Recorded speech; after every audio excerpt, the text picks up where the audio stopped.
Perkenalkan, nama saya Zulkifli Setiawan, NPM 2020 02042, kelas Ekonomi Pembangunan 2C. Materi yang akan saya bawakan tentang teori inflasi.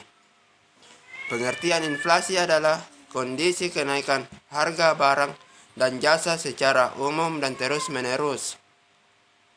Secara umum, berarti kenaikan harga tidak hanya terjadi pada satu jenis barang saja, tapi kenaikan harga meliputi kelompok barang yang dikonsumsi oleh masyarakat secara terus-menerus.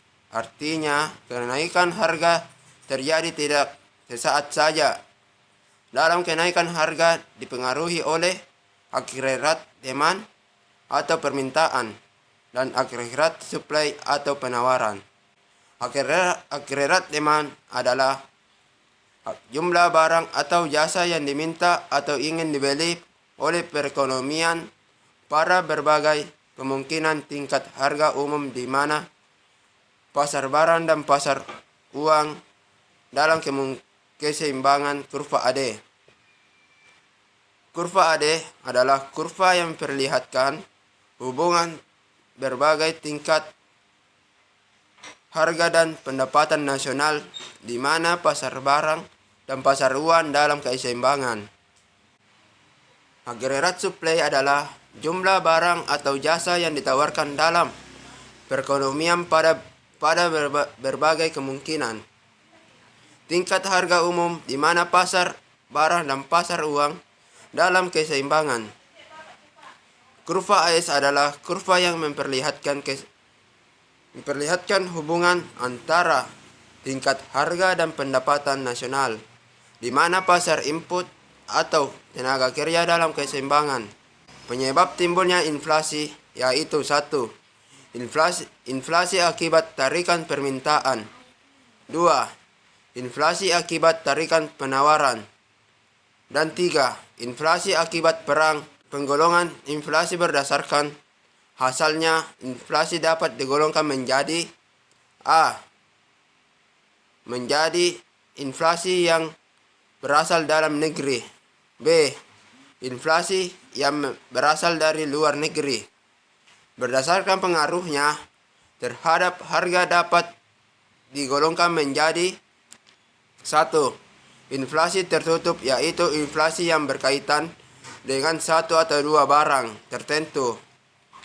2. Inflasi terbuka, yaitu inflasi yang berkaitan dengan semua barang secara umum.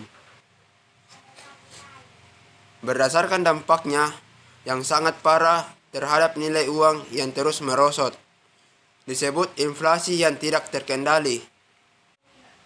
Tingkat inflasi yaitu inflasi ringan, inflasi yang masih belum begitu mengganggu keadaan ekonomi, tetapi belum menimbulkan krisis di bidang ekonomi. 2. Inflasi sedang, inflasi yang belum membahayakan kegiatan ekonomi. Dan ketiga, inflasi berat. Inflasi ini sudah mengacaukan kegiatan perekonomian dan dampak terjadinya inflasi 1 bagi konsumen. A.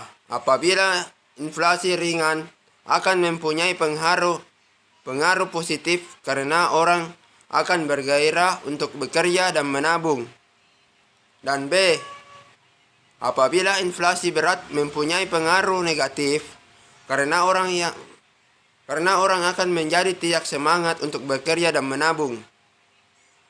Dan kedua bagi produsen. A. Apabila inflasi menyebabkan pendapatan yang diperoleh lebih besar, maka inflasi akan menguntungkan. Dan B.